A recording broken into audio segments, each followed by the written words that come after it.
And I noticed because she borrowed my phone to call the said person inside her house.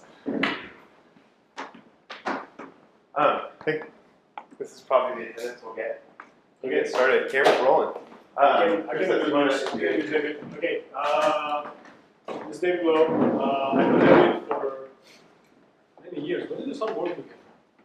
Summer after sophomore year. Yeah, so I know him since he was second year undergraduate. He was an amazing undergrad. He got the Terman Award as an undergraduate at Stanford, even better as a graduate student.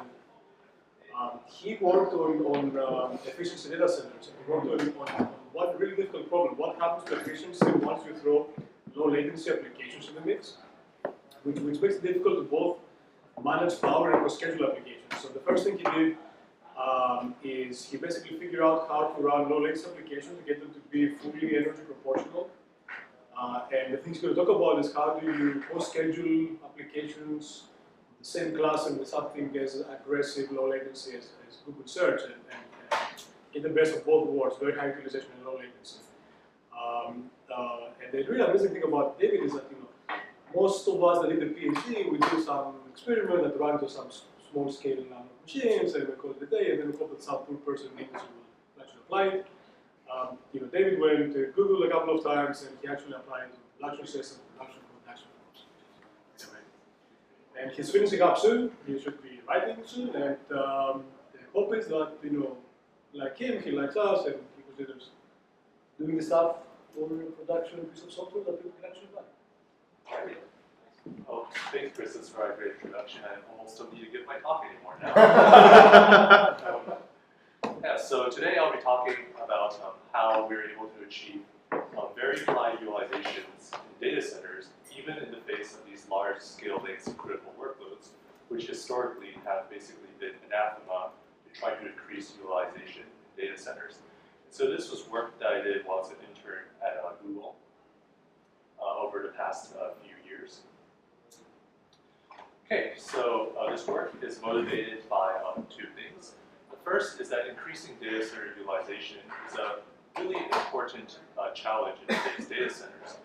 So it turns out that today servers within data centers are not very highly utilized, and there's a variety of reasons for this. But one important structural reason, if you will, is because of diurnal load patterns, namely that Google.com is not going to be running at peak capacity all 24 hours of the day.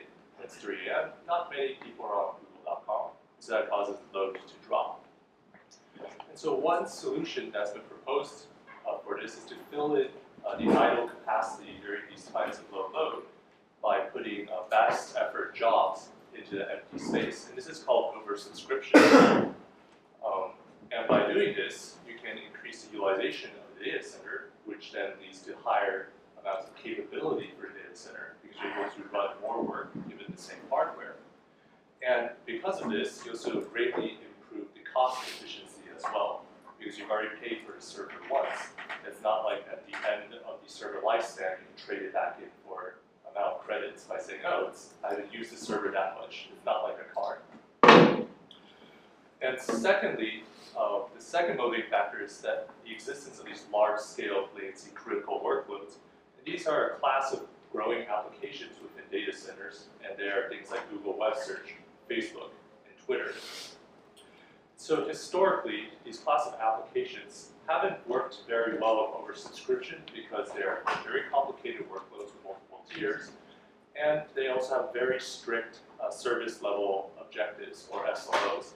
And these strict SLOs run conflict with oversubscription because as soon as you try putting another workload on it, there can be interference effects, which then cause you to violate the latency SLO, and that is not very good. Okay, so in this talk, I'll be going over how interference causes performance degradation for these large-scale latency critical workloads, which up until now have prevented the use of oversubscription for these kinds of workloads. Then I'll talk about how we solve these challenges in a system that we created called Heracles. What Heracles does is it looks at the latency of your latency critical workload, and from there decides how to place additional best effort batch jobs on the same server to increase utilization without violating your latency alone. And so there's a lot of hardware and software knobs that Heracles uses in order to achieve this. And we also come up with a policy to determine the optimal allocation of resources between the latency critical job and the best effort batch job to maximize utilization. And then finally, I'll go over the evaluation of Heracles for Google production workloads on real hardware at Google. And we see that we can actually achieve average utilization of 90% across all loads without causing any latency violations for latency critical workload. Okay, so this talk will also be structured into 3 segments. First, I'll go over exactly what challenges face over subscription in the case of latency critical workloads. Then I'll go over the design of Heracles and finally the evaluation of it in a production setting. Okay, so let's get right into why it's so hard to increase utilization in the presence of latency critical workloads. So first I want to give a more concrete definition as to what exactly is a large-scale latency critical workload. So this kind of workload is a growing class of workloads that's found in data centers across the world. And there examples of it include Google Web Search, Facebook, Twitter, and they're characterized by having a very, very large fan out in order to access distributed state that can be stored on potentially thousands of servers. So a canonical example of this is Google Web Search, where you have a really, really big search index, and you're sharding this across potentially thousands of machines. When a single user query comes in, it has to hit all of these machines because the result might be hiding in one of those shards. And you only can give the result back to the user when all of these shards have answered, saying, here are my results. Because of this, the overall query time is going to be determined by the slowest node in your entire system. And in order to capture this and to put a latency guarantee on the overall service time, you typically have a latency SLO that's specified as the 99th percentile tail latency of these thousands of servers has to be less than, say, 5 milliseconds in order to guarantee the overall query execution time. And in addition, these kinds of workloads are typically run on dedicated servers in today's settings. And that's because of the fear of interference, that some other workload running on the same server is going to cause a tail latency degradation and really mess up your overall query service time. Okay, so just because these workloads are running on dedicated servers doesn't necessarily mean you have a utilization problem. It's that, and combined with diurnal load patterns throughout the day, that causes large amounts of underutilization.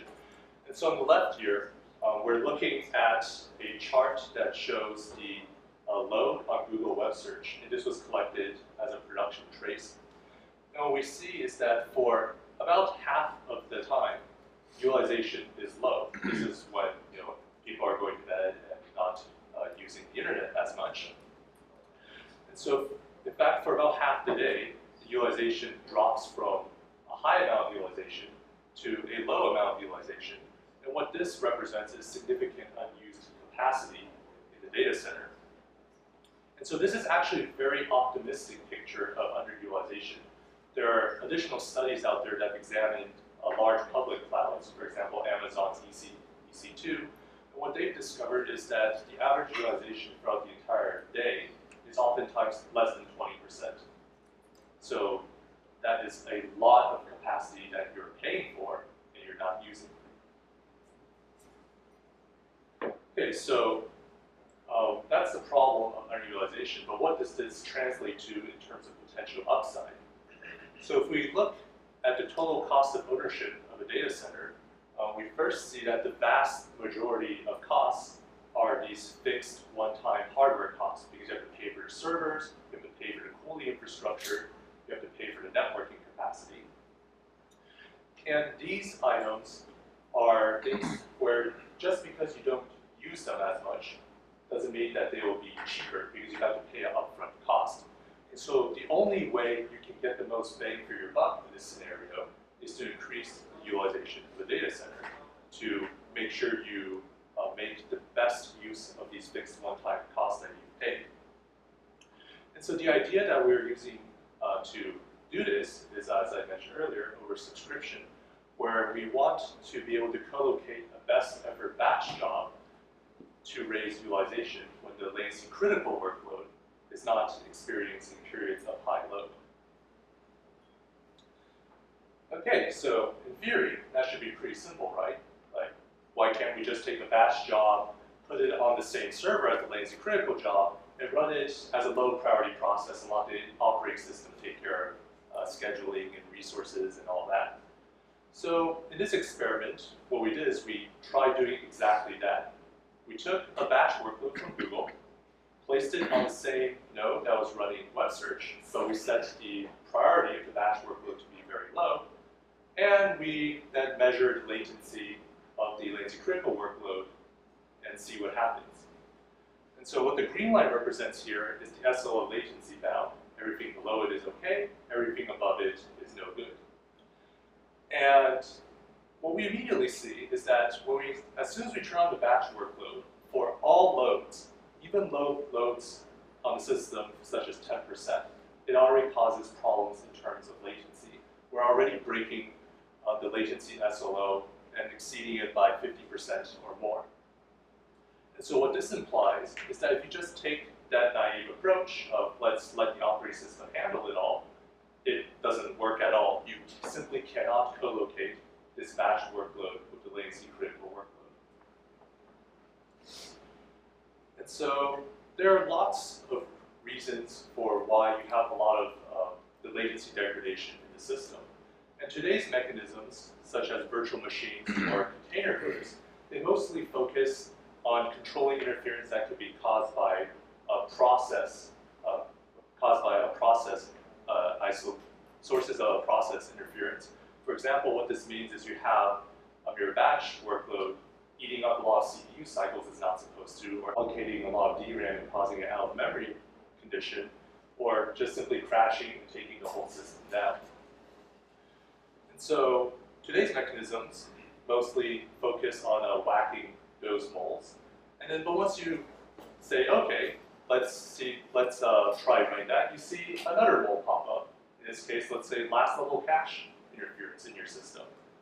And you go, all right, fine. So now that there's some limited hardware support for last level cache partitioning, we should be fine, right? Just whack that mole and maybe we're done. But it turns out other moles start popping up. You try doing last level cache isolation, now DRAM bandwidth actually becomes an issue in your system. And there's a host of other shared resources that can also cause problems. For example, interference in the hyperthread, interference on the network, or this one's a really fun one, interference on CPU power because of turbo mode. So now that means if you have a batch workload that is very, very floating point intensive, it can actually cause the frequency to drop across your entire chip. All right, so those are lots of sources of interference, and as if it doesn't get any worse, each source of interference will have different behaviors. So in this chart, what I'm showing is the impact on latency for web search for 5 different sources of interference. And so green means that latency is okay, we're able to meet the SLO in that case.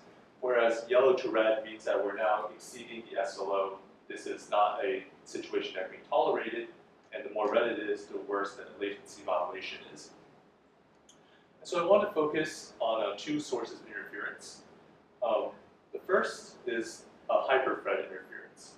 So for this one, what we see is that as you increase the load on the latency critical workload, hyperthread interference gets worse and worse. And so it trends upward. But now, if we look at interference on the last level cache, interestingly enough, it actually trends downward as you increase the load on the latency critical application. And so this result may seem non-intuitive at first, but it's actually explained by having the latency critical application. It now antagonizes your antagonist. It's able to spend more CPUs cycles performing memory operations, and so it's able to defend its share of elastable cache better at higher loads. Okay, so this is what it looks like for one workload and 5 different sources of interference. Then you add an extra dimension of, well, if we look at different latency critical workloads. And in this case, we're just looking at the interference impact of CPU power across 3 different Google latency critical workloads. And so what we immediately notice is that each workload looks very different. It has different sensitivities to CPU power interference. For example, web search it's moderately impacted, at least compared to NetKeyval, which is heavily impacted. And then you have another workload, ML cluster, which more or less doesn't even care about CPU power interference. And so because of the different behavior across different sources of interference in different latency critical workloads, what this means is that in order to be able to mitigate this, we can't just have a static one-size-fits-all policy. We need to use some sort of dynamic control that looks at the workload, looks at the interference, and then decides what's the proper way of mitigating the interference. Okay, so that brings us to the second part of the talk, which is how we design Heracles in order to solve this issue of finding the source of interference and mitigating them while maximizing the amount of utilization of the system. Okay, so in a nutshell, what Heracles does is that it wants to perform oversubscription by enabling you to co-locate a best effort batch job with a high priority latency critical application that has to have its latency SLO protected. And to do this, it uses both hardware and software mechanisms in order to find the optimal partitioning of hardware resources in your system to make sure that the latency critical app runs fine, while at the same time figuring out how to maximize the throughput of the best effort batch job. And so since we're dealing with latency critical applications, it has to use the latency information from the latency critical application to figure out if it can allocate additional resources to the best effort batch job while protecting the latency SLO. Because at the end of the day, that's the one metric that we care about first and foremost, protecting the latency critical application. And so the way it's designed, Heracles is designed, is that it runs locally on each and every node in the system. And so this can complement a global cluster manager, because what a global cluster manager does is it will hand down to each node, here are the tasks that I want you to run. What Heracles will do is we'll say, okay, I'll do that, and I'll make sure that your latency critical workload is going to be protected, no matter how bad the antagonist may be. Okay, so the first insight that we use in designing Heracles is that you can actually hide some interference at lower loads. And to demonstrate this, what this chart is showing is the latency of Google Web Search as a function of load when it's running by itself. And so typically the SLO latency of these workloads is determined by picking a provisioned load, measuring the latency at that point, and saying, okay, that should be the latency guarantee that I'm going to meet. And so let's say that the SLO latency is at this point, and it's going to be I'm going to represent this chart by this green line. And so the difference between the actual observed latency and the SLO latency is also known as latency slack. And this essentially means that you're doing work faster than you need to actually be doing. Because you only care if the workload exceeds the SLO latency. You don't really care if you're beating it. And so within this slack, that gives us extra room in order to tolerate some amount of interference. Namely that the interference can be very, very tiny, and that's fine as long as it doesn't cause the overall latency to go above the SLO latency. And so we'll refer to this as an ISO latency policy, namely that we want to keep latency looking like a flat line throughout all loads on the system. All right, so there's going to be lots of knobs that we use within Heracles in order to mitigate interference. Now I want to give a brief summary of what mechanisms we use. And so to mitigate CPU interference, in this case this is going to be interference between hyperthreads, interference in the L1 and L2 private caches per core. To mitigate this, what we do is we partition the cores such that the latency critical applications run on a subset of the cores, and the best effort jobs run on a different set of the cores. So this way they can't interfere with each other on the L1, L2, or hyperthreads.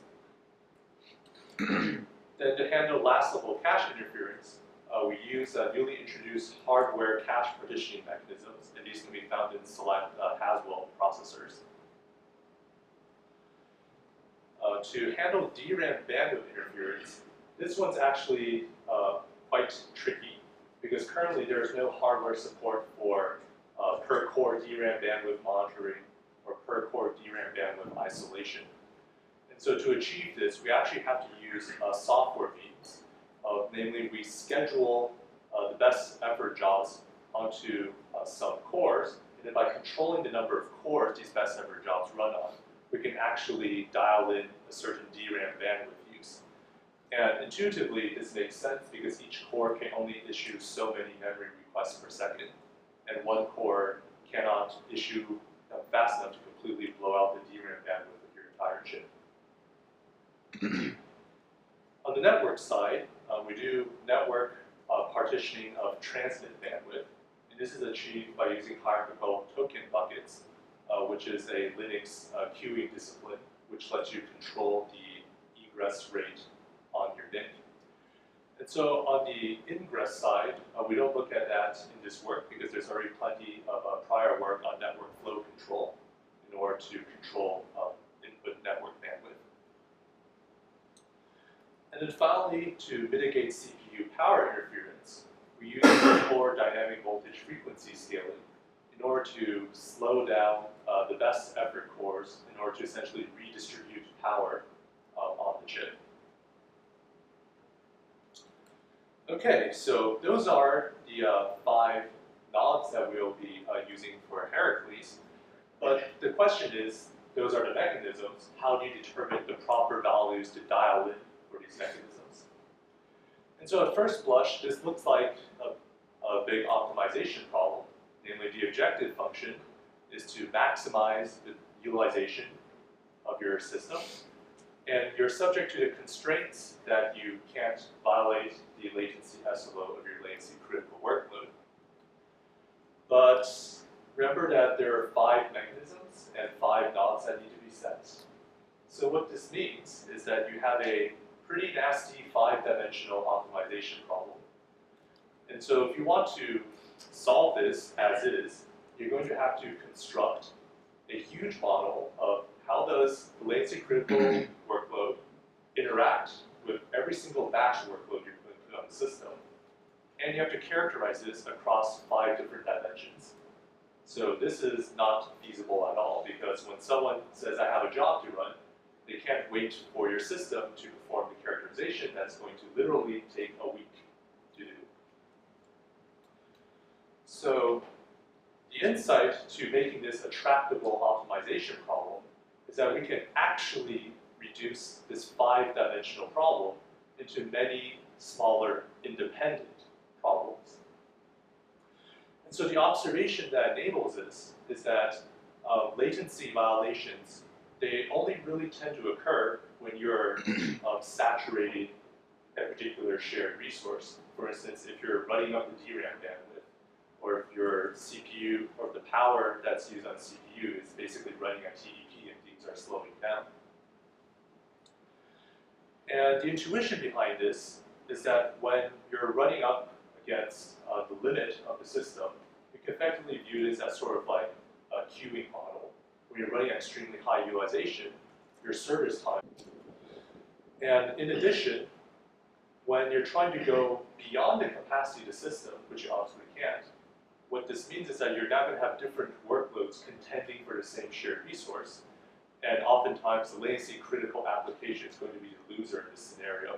It can't obtain the resources that it needs in order to satisfy its latency SLO, and this manifests itself as just a giant latency violation.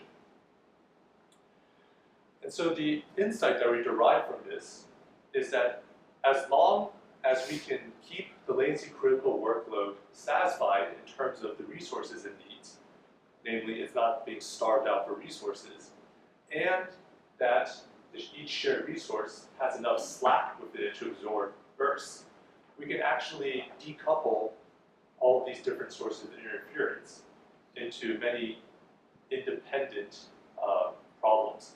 For instance, more concretely, what this means is that when your DRAM bandwidth is okay, then you can adjust the CPU power, and your CPU power is not going to depend on your DRAM bandwidth. For instance, if your system has 50 gigabytes per second of DRAM bandwidth, and you're adjusting the CPU power, you don't care if you're currently using 10 gigabytes per second or 20 gigabytes per second. And so that's what this decoupling buys you. Okay, so given that insight, we then are able to design Heracles as a top-level controller that looks at the latency from a latency critical application and then uses that to tell various independent subcontrollers whether or not those subcontrollers can grow the allocation of resources to the best effort batch job. And so in Heracles, we have this split to have 3 different subcontrollers.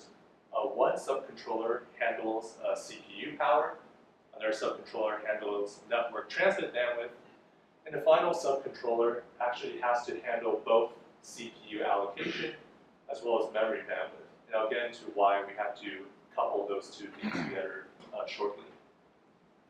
And so these subcontrollers, what they do is they read several counters in both hardware and software, and then use that to decide the appropriate settings of each of the isolation mechanisms that I talked about earlier.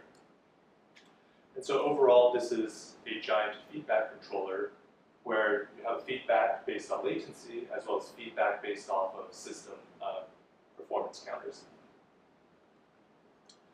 Okay, so at the top level controller, it takes in both the latency of your application as well as the load on it, and it makes several decisions. On the latency, it computes the latency slack, and this is defined as the difference between the SLO latency and the current observed latency. And if the controller sees that there's a lot of latency slack, what this means is that you can afford to grow the allocation given to the best effort jobs. And if there's very little latency slack, this means things are starting to get pretty dicey. And you have one big load spike, and then everything then falls apart. So then when that happens, the top-level controller will start shrinking the allocation to the best effort job in order to make sure that load spikes don't come in and ruin your day. And finally, since this is a system that's designed to be used in a production setting, we also have to cover the case of what happens if something went horribly wrong, and now you're actually violating your latency SLO. In this case, Heracles will just basically kick out the best effort job and give the entire system back to the latency critical job. The reasoning is that something's wrong. You don't want to make it worse. You just want to try to fix it as fast as you can. And then finally, on the load, Heracles will essentially turn itself off when there's high load on the latency critical workload. And the reasoning behind this is that when your load's already very high, the amount of extra utilization you can squeeze out of the system is very small. But the potential for damage, if you try to squeeze extra utilization, is going to be very high, so it's simply not worth it. Okay, now I'll go more in depth into what each of those various subcontrollers are doing in Heracles. So on the CPU power side, what that subcontroller is trying to do is it's trying to keep your latency critical workload running at a minimum guaranteed frequency. And this frequency is set by just running the latency critical workload at full load on the entire system by itself. That's going to run at a certain frequency, so that's going to be, we're going to define that as its guaranteed frequency. And in order to enforce this, the subcontroller is going to use per core dynamic voltage frequency scaling to throttle down the cores running the best effort jobs when the frequency of your lazy critical cores start dropping, and you look at the power consumed by the entire chip, and it's getting close to power saturation. And then if for the network bandwidth subcontroller, this one has a pretty simple goal as well. What it tries to do is it looks at the current bandwidth used by your lazy critical application. You add on a small guard band to account for load spikes and future growth. And then you ensure that the lazy critical application gets that much bandwidth, and the best effort jobs get whatever's left on the system. And so this is enforced in the Linux kernel via software means. All right, so finally we have the very complicated CPU and memory subsystem controller. And so because we don't have hardware mechanisms to perform isolation, the only way we can control this today is to control the number of cores that the best effort job gets. So that's why we have to formulate this as a co-optimization problem between how we're going to divvy up the last level cache and how you're going to divvy up the cores as well to control the memory bandwidth of the best effort job. And so since we don't have very fine-grained monitoring of DRAM bandwidth at the core granularity, we actually do need to do some offline profiling of the lazy critical application in order to figure out, given this load and this allocation of last level cache, how much memory bandwidth does it need in order to meet its latency SLO. And so once you do have hardware mechanisms to measure memory bandwidth at a fine granularity as well as performing memory bandwidth isolation, we should need this offline profiling information informed. But the good thing is that we only need to profile the lazy critical application because we need to determine how much memory bandwidth it needs. So once you've done it once for lazy critical application, you can reuse the same model for any batch workload you throw at it. So you don't run into this essentially multiplicative problem having to profile both for the lazy critical application with every single best effort batch job. And so the goal of this subcontroller is that it tries to maximize the number of cores you can give to the best effort batch job without causing a latency violation for your protected lazy critical application. And it does this by figuring out the minimum number of cores you need to give to the lazy critical application, as well as minimizing total system DRAM bandwidth. And so based off of characterizations that we performed while at Google, what we saw was that if you look at performance as a function of number of cores and last level cache you allocate to the workload, it turns out that that's a very nice convex function. And so what this means is that we can actually just use online gradient descent, and then we just walk down the number of cores and how much last level cache we give to the lazy critical workload to find the optimal point of maximum number of cores for the best effort job. Okay, so now I want to give a run-through example of how Heracles would operate given a lazy critical workload and best effort batch job. And so for simplicity, I'm only going to be drawing DRAM bandwidth of the system as well as the CPU power of the system. So normally there would be a lot more accesses that Heracles will be trying to control in the meantime, but for the sake of not giving you all my exam, I'm only going to be looking at these two hardware metrics.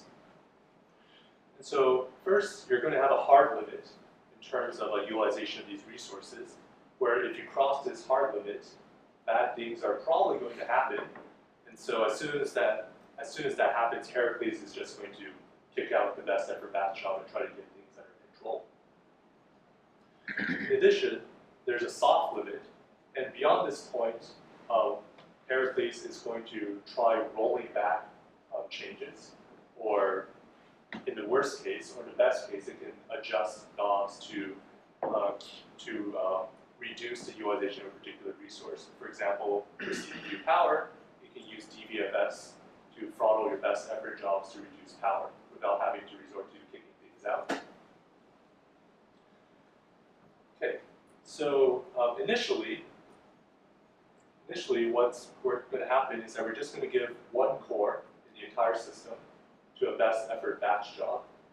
And so this is sort of like, a probationary period, making sure we can at least put it on the system without causing any problems in terms of latency. And we're going to have, that's going to cause a certain latency of your latency critical workload. It's going to use a certain amount of DRAM bandwidth, and your CPU power is going to be a certain amount. So Heracles is now going to go, okay, this workload has been running on one core for a long enough period of time, and I haven't seen any problems. So let's try growing the allocation of resources to this best effort batch job. So what it's going to do, it's going to start giving more cores to this best effort batch job. In this case, so far, everything's good. Your latency is fine, DRAM bandwidth is okay, CPU power is fine. However, now let's say that when it gives a dirt core to your best effort batch job, it actually goes into this sort of like danger zone in terms of CPU power. And since it's not over the hard limit, it's just over the soft limit, the CPU power subcontroller is going to go, okay, I'm going to just reduce the frequency of the cores running the best effort job. And so that's going to bring the CPU power under control. Now let's say that we keep on adding more cores, the CPU power subcontroller is doing its job, until finally we give 5 cores to the best effort batch job, and now we're over the soft limit in terms of DRAM bandwidth. So the only way that we can mitigate this is to effectively roll back that change. Say, okay, 5 cores was too much, let's go back to 4 cores for the best effort batch job.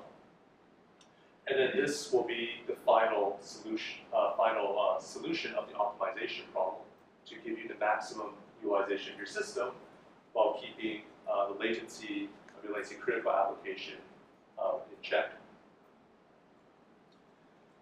Okay, so now I'm going to go over the evaluation of Heracles on Google production workloads on Google hardware, and let's see how good this thing actually performs. And so I'm going to be evaluating 3 different production latency critical workloads at Google. The first one is Google Web Search. And so this one, we evaluate the index nodes. And what they do is they, given an input query, they go through their in-memory index, and then they score and retrieve the relevant documents and then return it back up the search aggregation tree.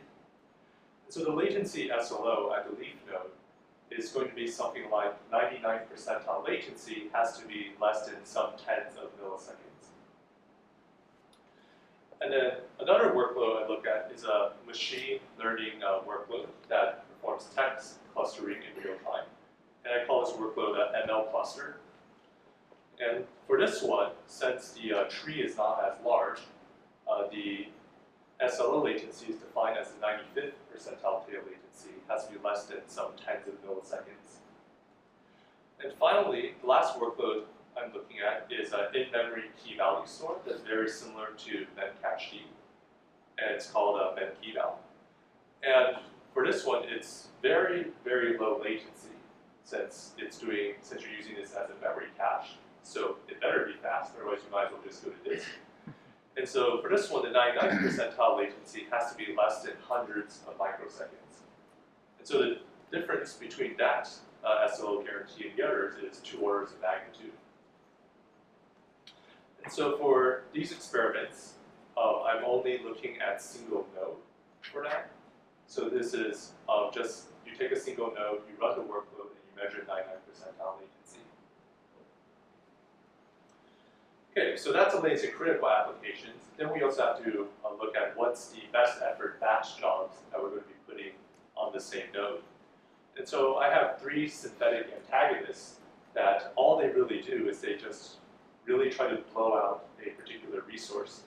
So for example, have a last level cache antagonist that streams through a last level cache size array in memory, a DRAM antagonist that streams through several gigabytes of data, as well as basically a CPU power virus that just runs a bunch of instructions to make the cores run as hot as possible.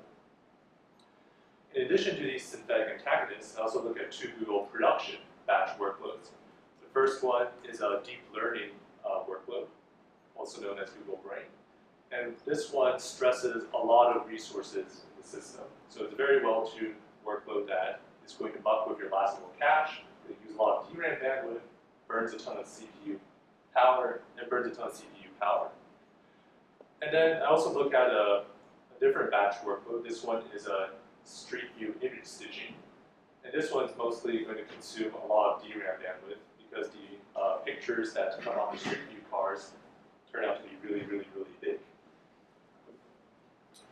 And so I run Heracles on a single node, and then I tell it to protect the latency critical workload that I mentioned in the previous slide, while oversubscribing the node with a batch workload from this side. And then I measure both the latency of the latency critical workload as well as the utilization of the machine. So first, let's take a look at the latency of the latency critical workload. So in this chart, I'm only showing the latency of Google Web Search.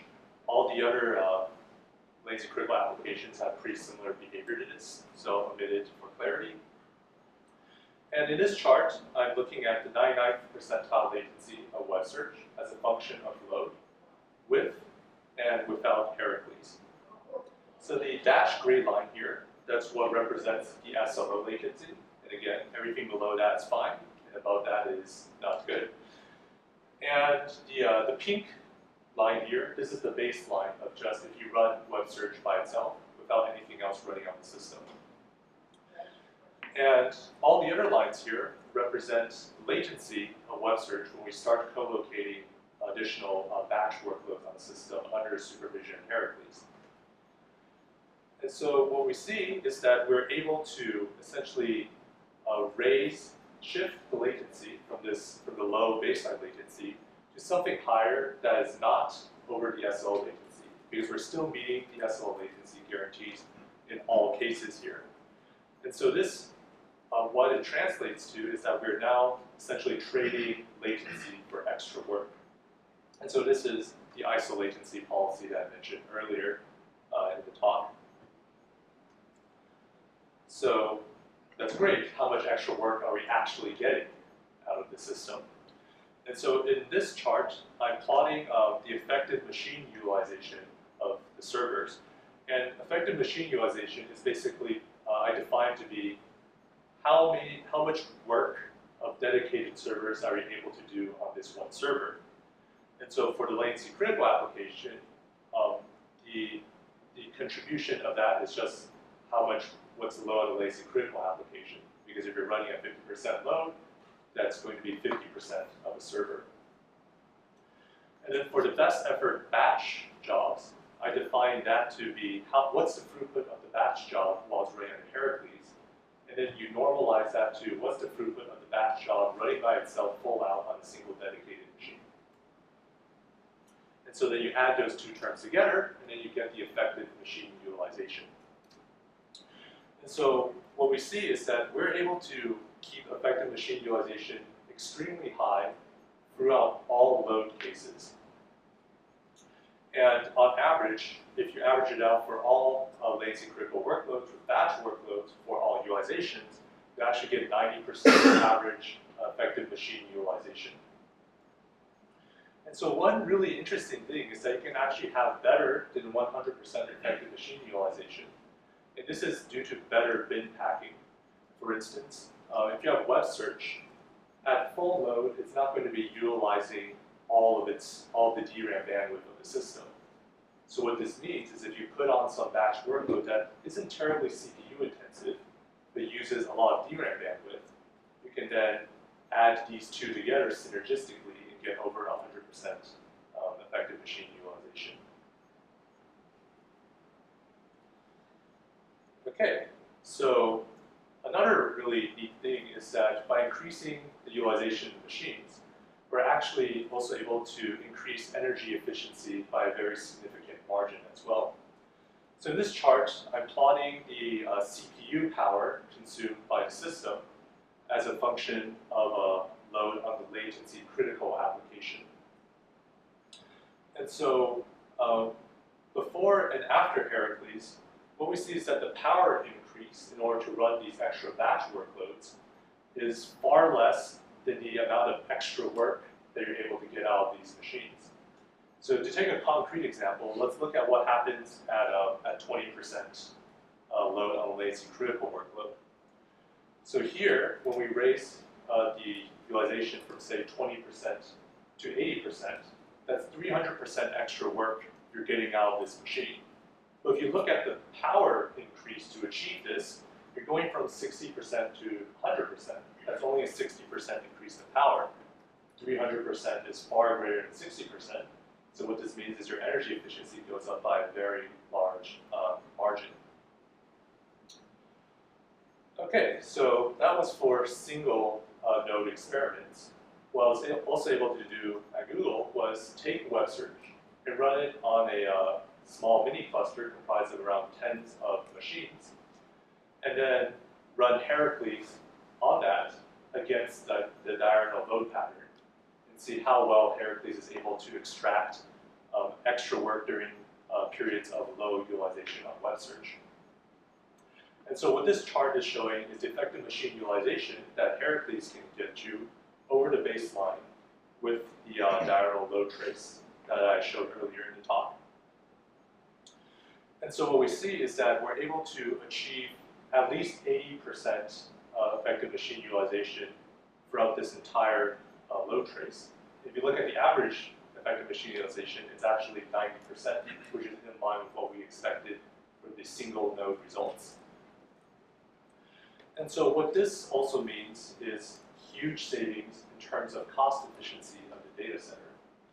So let's say, for example, we have a data center that's running at 20% average utilization throughout the entire day. If you can raise the utilization to 90% throughout the entire day, that's a 350% increase in capacity of your data center. And if you look at the costs to get that extra capacity, you're not paying for any extra hardware because you've already done that up front. You're only paying for extra electrical energy costs. And that is a very, very small fraction of the total cost of ownership of the data center. So what this means is you have the 350% increase divided by a very, very small fraction increase in terms of total cost of ownership. So you're actually seeing a potential upside of over 300% in terms of cost efficiency of your data center if you run Heracles on it. Okay, so in conclusion, increasing utilization of the data center is key to increasing both energy and cost efficiency of data centers. And so with Heracles, we give it lots of mechanisms, both in hardware and software, in order to isolate a latency critical workload from best effort batch job. And we show that we need a coordinated dynamic control scheme in order to find the optimal allocation of resources between the latency critical job and your best effort job. And so with Heracles, we implemented this and ran it for Google production workloads on Google hardware. We're able to achieve average utilizations of over 90% in all cases without causing a single latency violation. And so what this means is a potential upside of over 300% in terms of cost efficiency of the data center. All right, thanks for listening, and I'd be more happy to take any questions you have. Okay, thanks.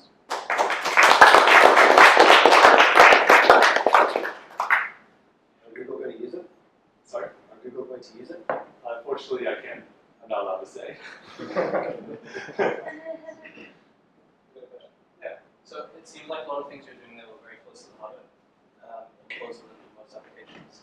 Does that make it difficult to make this versatile, like over heterogeneous types of servers? Are you making an assumption that every server is the same architecture as every state? Right. So having the extra knobs and mechanisms in hardware makes your life significantly easier when you're trying to mitigate interference. If you're trying trying to do this for across a heterogeneous set of hardware, and some have knobs, certain knobs, and some platforms don't, then you can still use parts of this, right? It'll just be less effective if you don't have as many knobs, but the same ideas still apply. For example, even if you have absolutely no knobs in hardware, you can still figure out what's the proper allocation of cores between the late to critical workload and the best effort workload. And that is going to be key to as well to increase utilization. I think the only node that is not widely deployed right now is the cache partition. Everything else you get cleaner on surface. Yeah. So did you see anything where the latency, I guess you didn't have any latency violations, but you could assume that something could happen, and it could be like due to an external factor. Like maybe it wasn't the best effort job that caused the service to exceed its latency, right? So how do you deal with like interference like in a multi-node setting, I guess? And sort of In like multi-node, like if these things are like interacting in strange ways. So that's a really good question. So right now we're only looking at interference within a single node, and the idea is that if you have a good latency SLO on the behavior of each single node, then if you have the multi-node effects should be also sort of like you should design the SLO to be able to account for any possible multi-node effects that may happen in your system. And so if you have like some external event that happens, like if Michael Jackson dies again, let's say, and a ton of load hits the system, then what Heracles will do is, when that load hits it, it's going to cause a latency violation because it went from 10% to 100% just like that, and then it'll just kick out all the best effort jobs, and then wait essentially for the swarm to pass before trying to do anything smart again. Answer your question. Yeah. I had another question too. Yeah. So what if like the best effort job itself is bursty? I was wondering if you what's the sample rate you're doing? And like if you noticed any instances of like aliasing in the signal or anything like that. Yeah, that's also a fantastic question. So it turns out that at least the latency critical workloads we're looking at Google, they aren't terribly bursty in terms of load on a particular node. So if you do have to contend with bursty behavior node, what this means is that you actually just have to increase the essentially the safety margin that you build into the system, so that when you measure the load and measure latency and it's this much, you have to make sure that it can handle a burst of however much percent you expect the burst to be. And so at Google, that amount of burstiness is pretty small, so the guard band needed is pretty small, and then you can get very high utilizations because you don't need to worry about, I need to have 50% capacity on standby every single time because that's how much load you can burst by. Yeah, that part was the only part that seemed more like an art than a science. Was like the enough slack to accommodate bursts. Right. So But in all fairness, this is where a small cluster manager comes into the game. Because the easiest way to generate burst is by sending many small tasks in burst. So the cluster manager is also smart.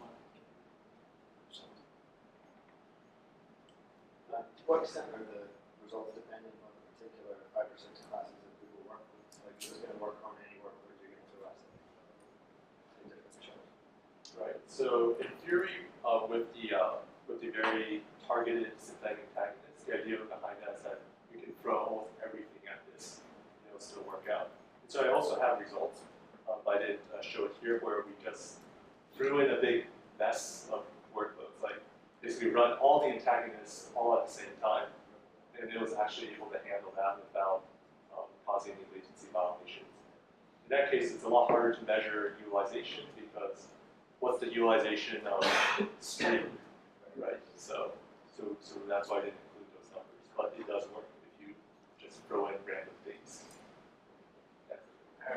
So for the latency critical jobs, you said you did core allocations for them to Yes. partition them from the batch jobs. Yes. Did you look at physical core location along the cache ring to see if that had any influence? So I didn't actually look at the location of the different cores on the ring interconnect, assuming that Intel does things in a very non-weird way, and adjacently numbered cores are adjacent to each other on the ring, then the way that we do the allocations, we can view it as like we draw a line in between and we just shift it Right. around like Do this. you think it would have influence by moving them to different cores based on the end of the ring in front of them? So I don't have the data to support any conclusion, but if I had to make a informed guess, I do know that the ring bandwidth is way more than sufficient to support accesses to last level cache from all the cores. So I would suspect that you're not going to see too much of a difference because the latency in last level cache access is not going to translate to a very big change in terms of performance. Do you think it would impact the win ratio of the low latency tasks for memory bandwidth? I Actually, see. can you ask this for NUMA? Because with the ring, it's not going to be an issue with the chain. But with 2 sockets, it can be an issue. Yes. So you observe that. So for NUMA, we actually get around this by effectively saying that we constrain each best effort workload on each chip to only access its own NUMA domain. Otherwise, it gets very hairy trying to figure out how much memory on this side because of NUMA will the best effort job on that side. I'm just curious if like being at the front or the end of the ring would influence your win ratio on cache fetches. So you know what Intel does? They run multiple rings and they run them in opposite directions. So the average will be. But NUMA, it can happen. Okay. NUMA can Right. happen. And then for the memory bandwidth calculation, you said you can't do. Can you get a good sense of it using the last level cache miss counters, or does that happen? Yeah, we tried. It doesn't work because prefetching. Prefetching is going to bypass the last level cache misses. Yeah. And then so you can get a lot of memory accesses that go to the DRAM, but they look like last level cache hits because the prefetcher is responsible for doing that. Yeah, so performance counters are, as always, more pain than the benefit. And then the streaming antagonist that you have, does that take into account Intel's defense for last level cache? Yes. They change the caching algorithm based on current behavior. Yeah, so Intel has this very funny hashing algorithm in order to effectively make sure that, I don't think that was more for like making sure you can't just repeatedly hammer a single cache line though. Because if you're streaming through the last level cache, it's still going to be blowing up the last level cache regardless of hashing or linear mixing. Yeah, but I think they switch between last touch versus first touch eviction rates based on success. In terms of the replacement. Yeah, they like allocate part of the cache to one strategy and part to the other, and then they switch between them based on how. Use ring for P for one replacement algorithm. So that actually, I think that's more of a defense against streaming through DRAM. Because if you're streaming through the last level cache, you're going to get excessively high hit rates all the time in the last level cache. So that's actually going to be very effective at just kicking everything else out because your hit rate is just so insanely good. Cool. Thanks. Yeah. Cool. Got any more exciting questions? Do you have any questions to the other side? Like, Yeah, what happened with Mesos? What would that break to do this? Did you mention how you named it? Where does Heracles come from? So Heracles is just a name that I picked because the work that Christos mentioned earlier, the one I did before this called achieving energy proportionality, that one was called Pegasus. And so I've already stuck with the Greek mythology. Christos is Greek, so. So because he had to deal with all these different sorts of interference, was think about Hydra or something like this. Many heads. So Heracles popped up like, I think you suggested Heracles. Yeah. Do you mind this? And my hometown is called Heraklion. So I was like, yeah, that's okay. Alright, so the answer is you were Christos' student, so it's going to be He suggested that I did. Okay. he desires your favor. I just approved it. Cool. Well, thanks. Feel free to hang out for a while. Got here in the Yeah, break. and then I think David and his girlfriend was also a serious PhD doing. He's working on a social network analysis. So they were also if you can be sort of discussers. They're going to be here tomorrow for the barbecue. So Cool. Great. Thanks. So next, find Jaffa. Alright. Cut. Want to hear it?